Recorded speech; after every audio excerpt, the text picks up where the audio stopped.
তারপরে ৩ নাম্বার কুরবানির শিক্ষা হলো পরিচ্ছন্নতা, পরিষ্কার পরিচ্ছন্নতা। আমরা কুরবানি করে রক্ত, বর্জ্য, ভুঁড়ি, উচ্ছিষ্ট অংশগুলো রাস্তায় মানুষ চলাচলের মাঝে নোংরা করে রেখে কি মানুষকে কষ্ট দিয়েছি?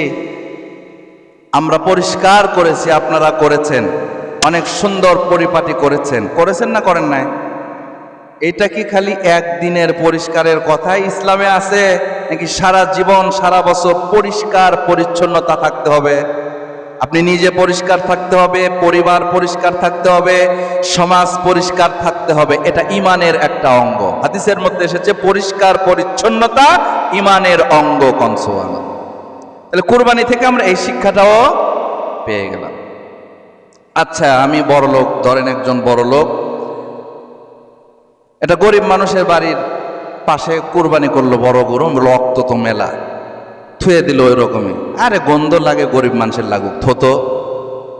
আপনার কি হবে? কুরবানি কবুল হবে? একটা গরিব মানুষকে কষ্ট দিয়ে তুমি ওই কুরবানি দিচ্ছ, তাহলে ছোট্ট পরিষ্কার পরিচ্ছন্নতার জন্যই কুরবানি কবুল হতে পারে, আবার নাও।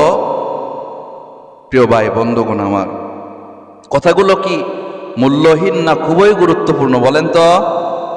এই শিক্ষাগুলো কুরবানি দিয়ে গেছে আমাদের। কুরবানি চলে গেছে জন্যে আমরা কুরবানির কোনো শিক্ষা নাই এমনটা মনে করব না।